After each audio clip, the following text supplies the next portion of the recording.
आज हम स्टार्ट करने वाले हैं द एज ऑफ चौसर से।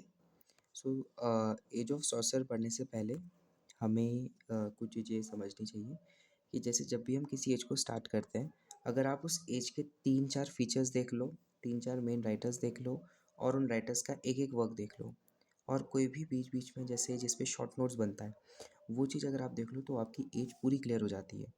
ठीक है? तो ये 3 पन्नों का मैं आपको एज ऑफ चौसर पूरा एक्सप्लेन करने वाला हूँ। So let's start. तो जब हम एज ऑफ चौसर की बात करते हैं, आप ये डेट बहुत ज़्यादा इंपॉर्टेंट तरीके से याद कर लीजिएगा। 1350 से लेकर 1550 एडी तक। ठीक है? इस बीच एज ऑफ चौसर चली थी। सबसे पहला इंपॉर्टेंट फीचर क्या है कि चौसरियन एरिया एक ब्रिज का काम करा उसने मेडिवल पीरियड और रेनेसा के बीच में। रेनेसा क्या होता है वो आपको आगे समझ में आएगा। देखिए, जब हम हिस्ट्री ऑफ इंग्लिश लिटरेचर की बात करते हैं तो वो पूरा इंग्लैंड, ब्रिटेन इसके अराउंड ही रिवॉल्व करेगा। ठीक है? तो एज ऑफ चौसर ने मेडिवल पीरियड और रेनेसा के बीच में एक ब्रिज का काम किया। रेनेसा क्या हुआ अब आगे आपको समझ में आएगा। दूसरी चीज़ है एक 100 ईयर्स ऑफ वॉर हुई थी। देखिए, ब्रिटेन युद्ध में चला गया था फ्रांस के साथ 100 साल तक और नेबरिंग कंट्रीज़ जैसे कि स्कॉटलैंड इनके साथ भी कॉन्फ्लिक्ट्स में चला गया था। तो इससे क्या हुआ, जो लोग वहाँ रहते हैं उनके अंदर एक नेशनल प्राइड आया। किसके प्रति? अपनी लैंग्वेज के प्रति। तो एक शिफ्ट देखने को मिला शिफ्ट देखने को मिला फ्रेंच लैंग्वेज से इंग्लिश लैंग्वेज की तरफ। इसके अलावा थोड़े सोशल चेंजेस भी आए, जैसे ब्लैक डेथ। ब्लैक डेथ का मतलब क्या होता है कि एक ब्यूबोनिक प्लेग था। ब्यूबोनिक प्लेग का मतलब क्या होता है कि एक ऐसी महामारी जिसमें आपके स्किन पर काले काले धब्बे आ जाते हैं। ठीक है? तो इसकी वजह से भी ये एक बहुत इंपॉर्टेंट कैरेक्टरिस्टिक था एज ऑफ चौसर का। दूसरा पीजेंट्स रिवॉल्ट। पीजेंट्स ने रिवॉल्ट करा था इसमें और उन्होंने फ्यूडल सिस्टम को ब्रेक डाउन किया था कि फ्यूडल सिस्टम अब नहीं चलेगा। तो फ्यूडल सिस्टम एक्चुअली होता क्या है, जैसे आप देख सकते हैं फ्यूडल सिस्टम, जो किंग्स होते हैं यानी लॉर्ड्स होते हैं वो अपनी कुछ ज़मीन वासल्स को देते हैं और वेसल्स पीजेंट्स को देते हैं ताकि उनमें इन ज़मीनों में क्या कर सकते हैं, वो काम कर सकें, एक टेनेंट्स की तरह काम कर सकें। ठीक है? तो उन्होंने फ्यूडल सिस्टम को पूरी तरीके से तोड़ दिया था और एक हमें न्यू क्लास देखने को मिली थी, मिडिल क्लास, जिन जो डोमिनेट थी मर्चेंट्स के द्वारा। इसके अलावा रिलीजियस रिफॉर्म्स काफ़ी देखने को मिला इस पीरियड में। रिलीजियस रिफॉर्म दो राइटर्स का नाम बहुत ज़्यादा फेमस होता है, जॉन वाइक्लिफ और चौसर। ठीक है? जॉन वाइक्लिफ और चौसर का इसमें बहुत इंपॉर्टेंट रोल होता है रिलीजियस रिफॉर्म्स में। जॉन वाइक्लिफ के जो फॉलोवर्स हैं उनको हम लोलार्ड्स कहते हैं और जॉन वाइक्लिफ ने करप्ट चर्च को क्रिटिसाइज़ किया था कि चर्च बहुत करप्ट हो चुका है और ये एक ऑक्सफोर्ड स्कॉलर थे। जब हम चौसर की बात करते हैं तो चौसर ने चौसर ने अपनी एक पोएम लिखी थी द कैंटरबरी टेल्स। इसमें इन्होंने क्रिटिसाइज़ करा था चर्च को, क्रिटिसाइज़ करा था चर्च को और ये चाहते थे कि लोग बाइबल खुद से पढ़ें rather than relying on the church and the priest. वो चाहते थे कि लोग रिलीजियस चीज़ों को खुद से पढ़ें रेदर देन कि चर्च उन्हें समझा रहा है, क्योंकि चर्च ऑलरेडी बहुत करप्ट हो चुका है। तो he was the person who made first complete English translation of Bible and this is very very important point. ठीक है? इन्होंने फर्स्ट कंप्लीट बाइबल को इंग्लिश में ट्रांसलेट करके लोगों के सामने रखा था ताकि वो खुद पढ़ सकें। अब हम कुछ राइटर्स देखते हैं इस एज के। As the name suggest, Geoffrey Chaucer. Chaucer is known as the father of English literature and he was an English poet. ठीक है? इनके काम को हम तीन पीरियड्स में डिवाइड करते हैं according to his period of life की। उनकी लाइफ को हम 3 पीरियड्स में डिवाइड करते हैं, तो उनके कामों को भी हम 3 कैटेगरी में डिवाइड करते हैं अकॉर्डिंगली। फर्स्ट पीरियड में इनके मेन काम को हम देखते हैं, द रोमेंट ऑफ द रोज और दूसरा है द बुक ऑफ डचेस। ये दोनों आप याद कर लेना। The Romaunt of the Rose एक ट्रांसलेशन था फ्रेंच पोएम का रोमन डे ला रोज, और बुक ऑफ डचेस क्या था? In the Book of Duchess he actually mourned the death of wife of his friend John of Gaunt. तो उनके एक दोस्त थे और उनकी वाइफ की डेथ हो चुकी थी, तो उनको शोक संवेदना इन्होंने बुक ऑफ डचेस में प्रकट की है। उसके बाद आता है सेकेंड पीरियड में इनके दो मेन इंपॉर्टेंट काम है, ट्रोइलस और क्राइसेड। ट्रोइलस और क्राइसेड ये एक पोएम्स थी 8,000 लाइन की।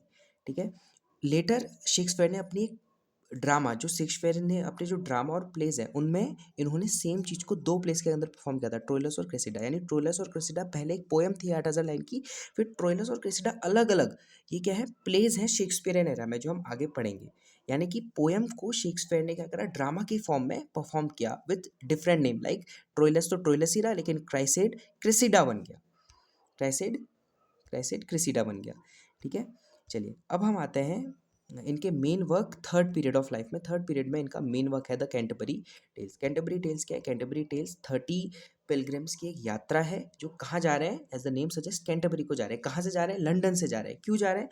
ताकि वो सेंट थॉमस की श्राइन में विजिट कर सके, सेंट थॉमस की जो दरगाह है वहाँ जाके होमेज पे कर सके। ठीक है? तो जर्नी को इंटरेस्टिंग बनाने के लिए एक स्टोरी टेलिंग कंटेस्ट रखा गया और ऐसा बोला गया कि जैसे लंदन है, कैडबरी है, जाते वक्त हर इंसान 2 स्टोरी बताएगा और आते वक्त भी हर इंसान 2-2 स्टोरी बताएगा, और जो बेस्ट स्टोरी बताएगा उसको वापस आते ही फ्री मील मिलेगा, यानी फ्री का खाना मिलेगा, ठीक है? तो इसमें जो लोग थे वो डिफरेंट डिफरेंट क्लासेस से थे, और इन्होंने करप्ट चर्च को क्रिटिसाइज़ किया। इसमें हम कुछ 3 मेन लोगों का नाम देख लेते हैं। सबसे पहले आते हैं पार्डनर एंड समनर। पार्डनर और समनर क्या थे? करप्ट चर्च ऑफिशियल्स थे। वाइफ ऑफ बाथ एक बहुत ही बोल्ड वुमन थी, 5 बार शादी हो चुकी थी, दाँत के बीच में उनके गैप थे और अपने आप को लव का एक्सपर्ट कहती थी। Night is known for his bravery, ठीक है? इसके बाद जॉन वाइक्लिफ, जो कि मैंने आपको ऑलरेडी बता दिया है, जॉन वाइक्लिफ, थोड़ी स्पेलिंग आप सही कर देगा, FFE। इसके बाद आता है 2 और मेन राइटर्स, विलियम लैगलैंड और जॉन मैंडेविल।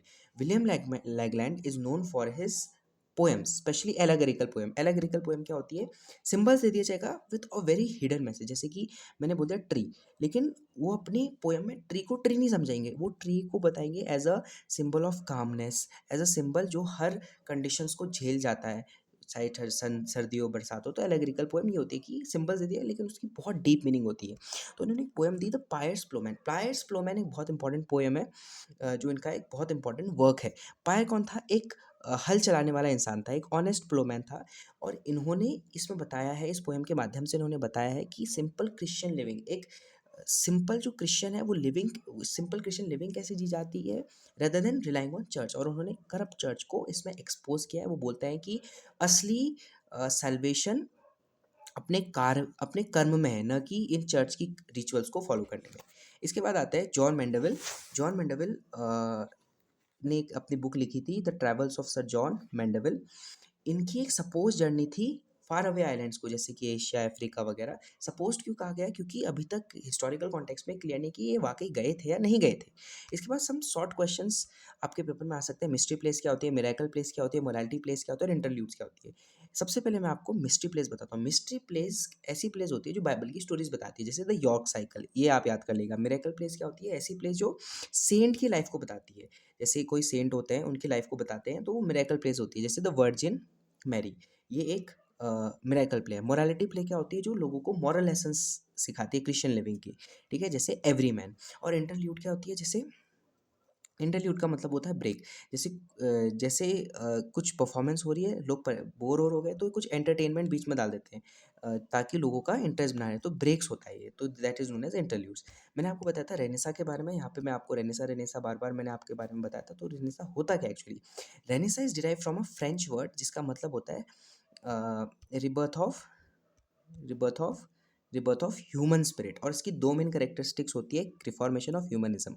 रिफॉर्मेशन का मतलब होता है कि लोग अब क्रिश्चियंस जो क्रिश्चियन लोग हैं, अब वो चर्च को फॉलो नहीं करेंगे, वो सिंपल पर्सनल फेथ को फॉलो करेंगे rather than relying on church. That is reformation. इसमें हमें प्रोटेस्टेंट क्रिश्चियंस का रोल ज़्यादा देखने को मिलता है। ह्यूमनिज्म मतलब अब चीज़ें रिलीजन की बजाय अब चीज़ें रिलीजन की बजाय अब हम चीज़ें रिलीजन की बजाय ह्यूमन सेंटर्ड चीज़ें होंगी।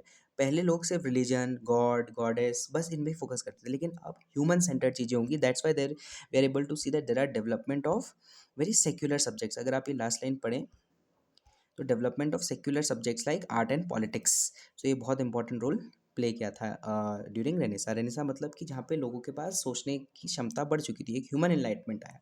सो this is all about the age of Chaucer.